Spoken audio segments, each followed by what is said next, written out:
자, 기업을 이끄는 CEO분들이라면 누구나 한 번쯤 밤잠 설치게 만드는 가장 무거운 고민이 하나 있죠. 바로 법인 잉여금 엑시트 전략입니다.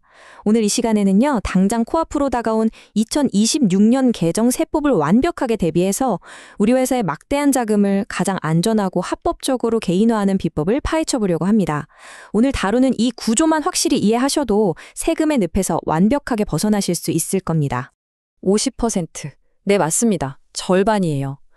회사가 성장을 거듭해서 수십억, 수백억 원의 잉여금이 쌓여 있는데 이걸 아무런 전략 없이 무작정 밖으로 꺼내려다가는 진짜 말 그대로 절반이 세금 폭탄으로 날아가게 됩니다. 아니, 회사는 이렇게나 부자인데 정작 창업자 개인 지갑은 텅 비어있는 이 기막힌 딜레마가 바로 여기서 시작되는 거잖아요.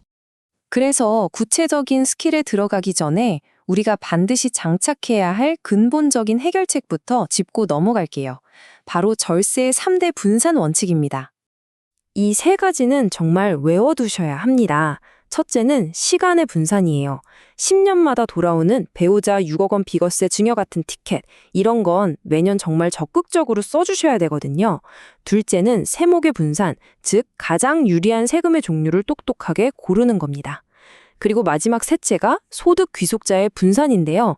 소득을 대표님 혼자 짊어지지 마시고 합법적으로 가족들에게 쫙 나누는 거죠. 이렇게만 세팅해둬도 소득세는 물론이고 미래의 상속세나 증여세 부담까지 기하급수적으로 낮출 수 있습니다. 자, 이게 얼마나 중요한지 확 와닿게 비교를 한번 해볼게요. 똑같이 15억 원을 법인에서 뺀다고 가정해 보겠습니다. 이걸 급여나 상여로 가져가면요, 무려 49.5%의 최고 세율을 맞고 진짜 딱 반토막이 나버립니다. 배당으로 받아도 35%나 떼이죠. 하지만 이걸 비상장 주식 양도로 가면 20%대로 뚝 떨어지고요. 여기서 핵심, 이익 소각이라는 카드를 활용하면 세금이 무려 0원, 비과세가 될 수 있다는 겁니다.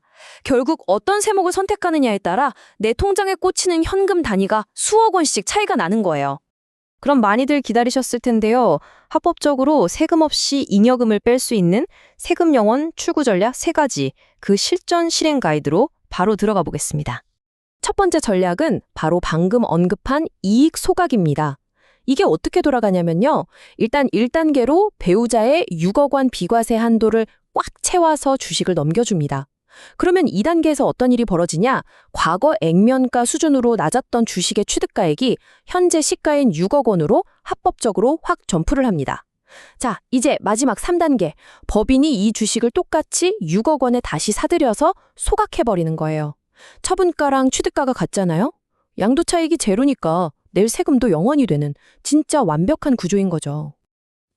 잠깐만요. 근데 이 전략 당장 쓰시려는 분들, 지금부터 말씀드리는 타임라인 진짜 집중해서 들으셔야 합니다.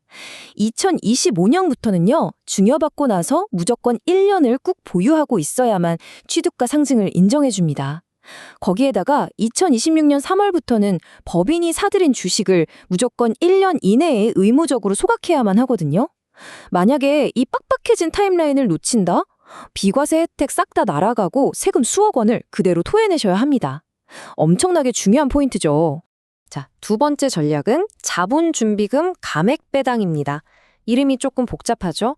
쉽게 말해서 과거에 외부 투자를 좀 받아서 주식 발행 초과금 같은 자본준비금이 넉넉하게 쌓여있는 회사라면 꼭 주목하셔야 합니다. 자본금의 1.5배를 초과하는 그 엄청난 금액을 배당으로 돌릴 수 있는데 이게 일반 배당이랑은 다르게 세금이 아예 안 붙거든요. 근데 여기서 법이 어떻게 까다로워지고 있는지 흐름을 좀 보셔야 해요. 2021년 이전만 해도 사실 금액이 얼마든 간에 전액 비과세라는 파격적인 혜택이 있었거든요. 하지만 지금은 창업자가 애초에 투자했던 딱 그 취득가액 한도 내에서만 세금 없이 뺄 수 있게 아주 엄격하게 막혀버렸습니다. 그러니까 다시 말해서 혹시라도 아직 가능한 한도가 남아있다면 법이 더 조여오기 전에 하루라도 빨리 실행하셔야 한다는 뜻입니다. 마지막 세 번째 전략은 신자본 환원입니다. 일반적인 감자는 법인의 자본금 자체를 깎아먹잖아요. 근데 이 전략은 회사에 쌓인 이익 잉여금만을 재원으로 쓰기 때문에 법인의 기초 체력인 자본금은 전혀 건드리지 않습니다. 그러니까 대외적으로 보여지는 재무 구조나 신용도는 아주 튼튼하게 지키면서 잉여금만 합법적으로 주주에게 돌려주는 진짜 스마트한 밸런싱 전략인 셈이죠. 이 전략을 실행하실 때 꼭 기억하셔야 할 요건들 빠르게 짚어드릴게요. 첫째, 최소 45일 이상 걸리는 이사회 결의가 필요합니다. 둘째, 복잡한 채권자 보호 절차는 다 면제가 되기 때문에 진행은 꽤 효율적이에요. 자, 그런데 세 번째, 이건 절대 잊으시면 안 됩니다. 주주들 지분율에 맞게 무조건 균등하게 소각을 하셔야 해요. 나 혼자 더 가져가겠다고 비율 조금이라도 어기는 순간 곧바로 국세청에 매서운 증여세 세무조사 타겟이 됩니다. 조심하셔야 돼요. 자, 그런데 여러분, 결국 가장 중요한 핵심은 이겁니다. 앞서 말씀드린 저 화려하고 멋진 출구 전략들도요, 회사의 규칙인 정관이 제대로 세팅되어 있지 않다면 그냥 아무 소용이 없습니다. 언제 뻥 터질지 모르는 세금 활화산 위를 걷는 거랑 똑같아요. 그래서 필수 방어막, 정관 정비가 너무나도 중요한 겁니다. 그럼 정관에 대체 뭘 적어놔야 할까요? 자사주를 왜 취득하고 소각하는지 그 목적을 아주 명확하게 써두셔야 하고요.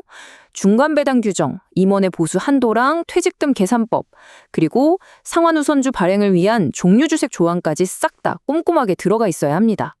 만약에 이런 명시적인 규칙도 없이 덜컥 자금부터 빼신다? 그거 절세가 아니라 불법적인 가지급금으로 찍혀서 나중에 어마어마한 제재를 받게 됩니다. 제가 왜 이렇게 강조하냐면요. 이게 그냥 조언이 아니라 2024년 최근 대법원 판례들이 입을 모아서 경고하고 있는 냉혹한 현실이기 때문입니다. 적법한 절차와 자금의 실질적 귀속이 합법을 결정한다. 무슨 뜻일까요?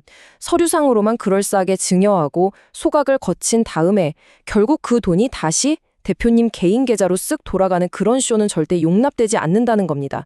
자금의 진짜 주인이 증여받은 당사자여야만 합법적인 절세로 인정을 받을 수 있어요. 자, 오늘 설명을 마무리하면서 여러분께 아주 직설적인 질문 하나 던지고 싶습니다. 대표님 회사의 법인 잉여금 지금 진짜로 안전하신가요? 수십 년 피땀 흘려서 겹겹이 쌓아 올린 그 자산이 혹시 낡아빠진 정관이나 수시로 변하는 세법 앞에서 그냥 모래성처럼 아슬아슬하게 방치되어 있지는 않습니까? 더 늦기 전에 그리고 국세청에 칼바람이 불어닥치기 전에 철저하게 진단받으시고 확실한 엑시트 구조를 완성하시길 바랍니다. 움직여야 할 선택의 골든타임은 바로 지금입니다.